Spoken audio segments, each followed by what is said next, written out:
উদ্দেশ্য হলো যে আমরা সবাই জানি যে এই যে কংগ্রেস এবং সিপিএম এই রাজ্যের বুকে তাদের যে অশুভ আতাত, তার অপরাধ নামা, তারা কি কি অপরাধ করেছে বিগত দিনে এবং তারা মানুষকে বিভ্রান্ত করে এই রাজ্যের বুকে রাজনীতি করার প্রয়াস করছে, সেটাকে জনসমক্ষে নিয়ে যাওয়ার জন্যই আজকের এই প্রেস কনফারেন্সের আমরা আহ্বান করেছি। আমরা সবাই জানি যে স্বাধীনতার পর থেকে এই ভারতবর্ষে কংগ্রেসের একটা বিরাট শাসন ব্যবস্থা, প্রায় দীর্ঘ 60 বছর কংগ্রেস এই ভারতবর্ষে শাসন ক্ষমতায় ছিল। আর এই শাসন ক্ষমতায় থাকার পর সবচেয়ে যদি উপেক্ষিত হয়ে থাকে আজকে আমাদের এই উত্তর পূর্বাঞ্চলকে সেই কংগ্রেসের সময় উপেক্ষিত করেই সেখানে এই কংগ্রেসের রাজত্ব এবং তুষণ এবং কুসমত রাজনীতি করার প্রয়াস দীর্ঘ 60 বছর এই কংগ্রেসীরা করেছে। বিভাজনের নীতি প্রয়োগ করে উত্তর পূর্বাঞ্চলকে অবহেলা করা হয়েছে। শুধুমাত্র ভোট ব্যাংকের রাজনীতির স্বার্থে আসামের জনসংখ্যার পরিবর্তন থেকে শুরু করে মিজোরামে এয়ার রেট পর্যন্ত কংগ্রেসের হাত। এই কংগ্রেস বিভাজনের রাজনীতি করে উত্তর পূর্বাঞ্চলকে বারবার রক্তাক্ত করে তুলেছে। সেটা আমাদের কাছে একটা বড় ইতিহাস আমাদের কাছে রয়েছে।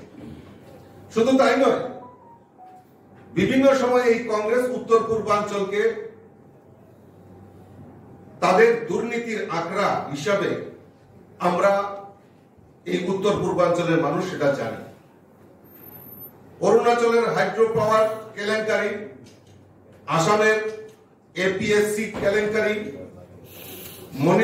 মণিপুরের ডেভেলপমেন্ট সোসাইটির কেলেঙ্কারি, সিকিমে প্রতারণামূলক ব্যাংক ডিপোজিট কেলেঙ্কারি, মিজোরামের সেচ কেলেঙ্কারি, উত্তর পূর্বাঞ্চলে এরকম কোন জায়গা বাদ দেয়নি।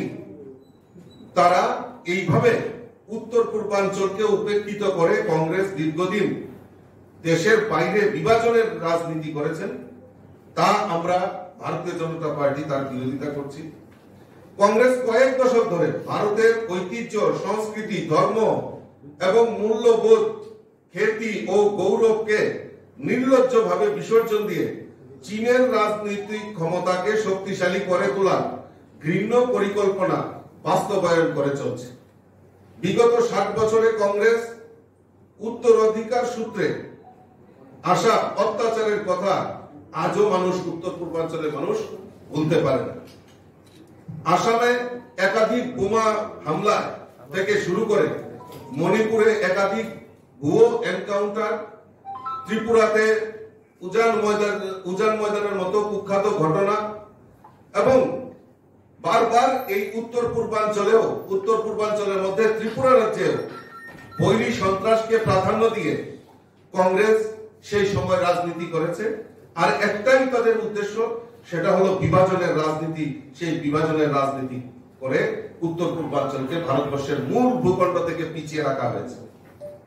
আমরা সৌভাগ্যবান, আমাদের দেশের যশস্বী প্রধানমন্ত্রী নরেন্দ্র মোদীজির নেতৃত্বে এই ভারতবর্ষে প্রধানমন্ত্রী হওয়ার পর প্রথম যে পদক্ষেপ নিয়েছে এই উত্তর পূর্বাঞ্চলকে ডেভেলপমেন্ট করার জন্য। আর এখন পর্যন্ত আমাদের ভারতবর্ষের যশস্বী প্রধানমন্ত্রী নরেন্দ্র মোদীজি এই উত্তর পূর্বাঞ্চলে মোট 60 বার আমাদের এই ভারতবর্ষের উত্তর পূর্বাঞ্চলে মাননীয় প্রধানমন্ত্রী সফর হয়েছে। আমরা দেখেছি উত্তর পূর্বাঞ্চলে কংগ্রেস প্রায় 60 বছর শাসনকালে এই উত্তর পূর্বাঞ্চলে 9টি বিমানবন্দর তৈরি করেছে। কিন্তু আমাদের মোদীজির নেতৃত্বে সরকার পরিচালিত হওয়ার পর এই দীর্ঘ 10 বছরে 8টি নতুন বিমানবন্দর নির্মাণ করার ব্যবস্থা আমাদের মোদীজি সেখানে করেছে।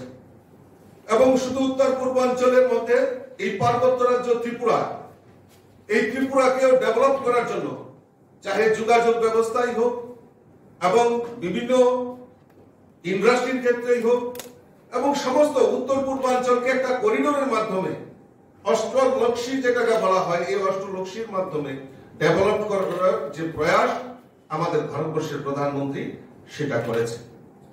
আজকে আমরা যদি দেখি এই কংগ্রেস এবং সিপিএম এই ত্রিপুরা রাজ্যে অশুভ আঘাত করেছে। একটা প্রমাণ। Subscribe to Tripura Info and press the bell icon so that you never miss any latest updates and news on Tripura.